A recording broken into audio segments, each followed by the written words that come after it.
the Nike Vaporfly Next Percent 2. It's here, it's fast, and I have a lot of optimism and some skepticism about the successor to the Vaporfly 1. Let's get into it.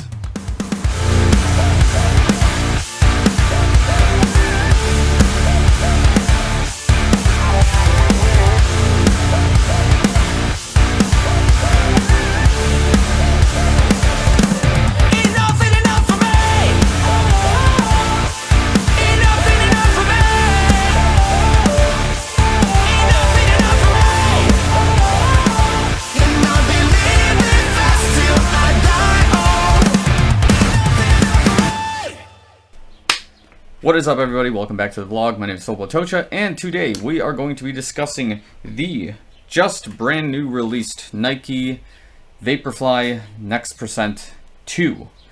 So before we get into it, make sure you like the video, subscribe to the YouTube channel. You guys know the rest. If you're already a subscriber to the channel and you're watching this content, thanks so much. Love you guys a lot. Without further ado, let's talk about it. So, first things first. There's a couple of questions I have with this shoe overall, but there's a lot of good things that I like that resemble the Vaporfly Next Percent 1. And these are going to be some of the things we'll be kind of discussing without comparing too much to the Vaporfly 1. I'm going to have a deep dive comparison video later on in the future, but for now, I want to focus strictly on this shoe and minimally talk about the Vaporfly Next Percent 1.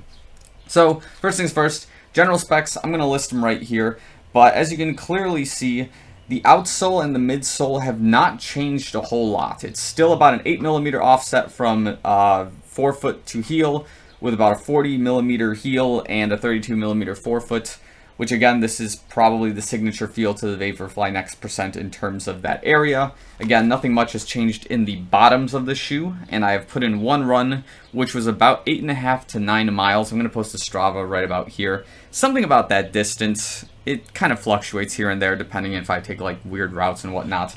So in terms of the outsole and the midsole overall, not much has changed, and that's a good thing. There's still ZoomX just running all the way across with a carbon plate sandwiched in the middle, which gives it that signature compressive and decompressive feel of the shoe, which I think most people have grown to love since about 2019 when the first rendition of this shoe came out.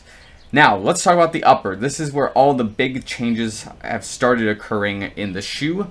And as a standalone thing, I have a couple of questions with it overall. So, first things first, as you can clearly see now, besides the new color pattern that they're releasing with the shoe, it is using some kind of combination of Flyknit with a lot more openness. And I almost want to say there's a little bit of like Atom Knit-esque kind of design to it. Not necessarily the same material, but I think what they're trying to aim for here is a lot more breathability than the Vapor Weave in the first rendition of the shoe, which is fine. It's a good approach as far as I'm concerned. It was quite breathable, but the only thing is I didn't really care for it while I was running today. It's not like my feet were burning or anything like that, but I will understand that like on a super hot day, this could make a big difference when it comes to, you know, sweat running down your legs into your socks, and then you need to have kind of an escape plan in your feet, and this is probably where that Flyknit is going to be working the best.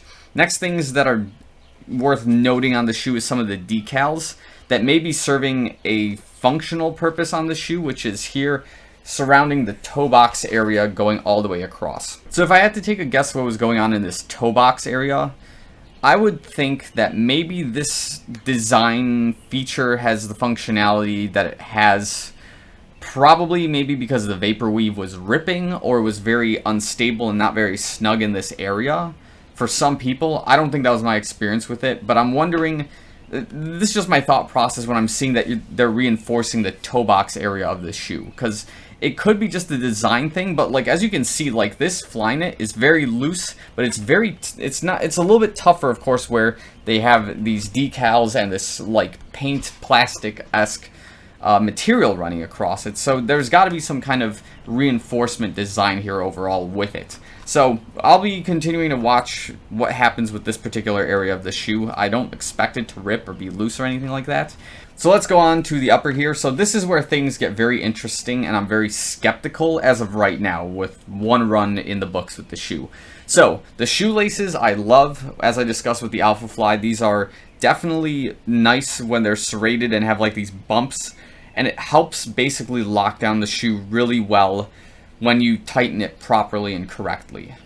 Specifically to the Alphafly, here's where things get interesting, at least in my experience with this shoe right now, is that lock is not perfect in this midfoot region. I don't know if it's the way the shoelace pattern is on the upper here, where it's not nearly as, I would say, defined perhaps, and maybe the serrated bumpy shoelaces don't have the same lock that they do in the Alphafly, where once you had that pulled down, it just locks properly. And part of that is, as you can see, like, I don't know if it's an upper issue, but it's like it moves around so much that it's hard to get that perfect lockdown in a first run. Again, this is strictly on a first run, so maybe I need to do a few more of these where it's going to be like the Vaporfly one, where you put in a few runs and then you have the fit perfectly down. That's very possible. Just, again, these are just my first thoughts with this shoe overall, that the lock is not perfect and you are losing a little bit of power that you would have otherwise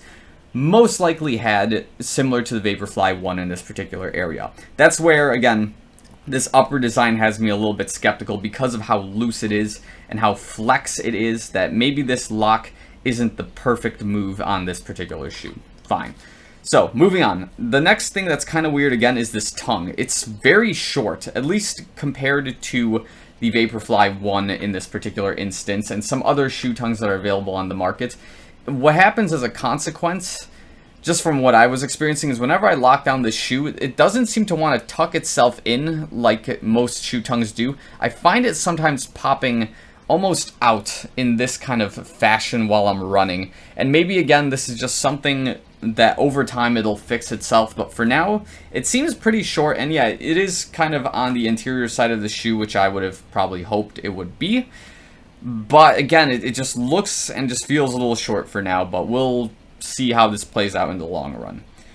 In terms of the heel area, again, they still have a good Achilles pillow in the shoe, which I would have hopefully expected. It doesn't nearly look as profound as my Mango Vaporfly Next % 1 Achilles pillow. Maybe it's just because there's a color and it's just an illusion as to not being the same size, but maybe it really is. Again, hard to tell as of right now with a first kind of run. But again, it's the same kind of shoe collar design where it's this mesh that's kind of flexible. It's pretty easy to get your foot in. It's pretty malleable. Hopefully it doesn't cause any major issues moving forward in these runs.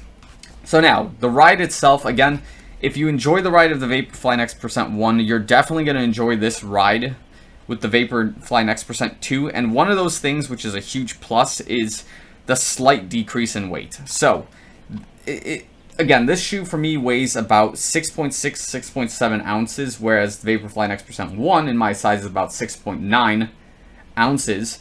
And what's happening there is that 0.3 ounces really kind of does make a difference with a shoe built like this. What I definitely noticed, at least from a first impression standpoint, is that my stride was definitely opening up a lot more, and I was taking less steps per minute and just able to go a little bit faster than usual in some spurts. So if I wanted to go fast in the shoe, it was going to happen, but I wasn't going to go the fastest possible pace in this particular shoe today, only because I was running with the GoPro, and that kind of destabilizes you a little bit. I don't know how these YouTubers do it, and this is why I'm not really big on running with my GoPro and my selfie stick all the time. I prefer just having both hands free, with the only counterweight being my watch on my left arm. But yeah, once I can open up the stride, I'll be able to tell you for a fact if the shoe is in fact a lot faster, or we're just going through a honeymoon phase with this particular pair.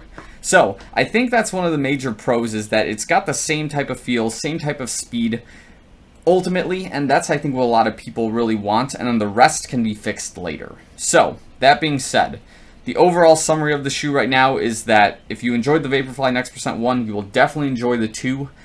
You'll enjoy this breathability for fact. You will enjoy the weight of the shoe. Just be skeptical of this lockdown with the shoelaces and this shoelace pattern textile and its flexibility ultimately. It's not a bad thing that it's flexible, it's just it's going to be very hard, I think, in my opinion, as a first lockdown to get it right.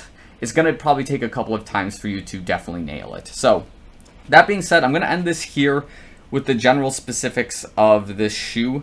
In my next video, I'll talk about the comparison between the 1 and 2 in a more deep dive type of fashion, going over all those kinds of things, but I'm going to leave this one here. So if you agree or disagree with some of the assessments of this shoe as I have it right now, definitely let me know in the comments below. Make sure you like the video, make sure you subscribe to the channel, as we will be doing a lot more work with this shoe moving forward, because it's very possible that my race coming up in just about 2 weeks, maybe using this shoe. Not 100% sure. I do have an Vaporfly, which I've kind of perfected and definitely am excited to use. So it's very possible it's going to make its comeback, but this one is a strong contender to take its place as a racer coming up. So stay tuned for that. But until then, thanks so much for watching the video. I'll see you guys real soon.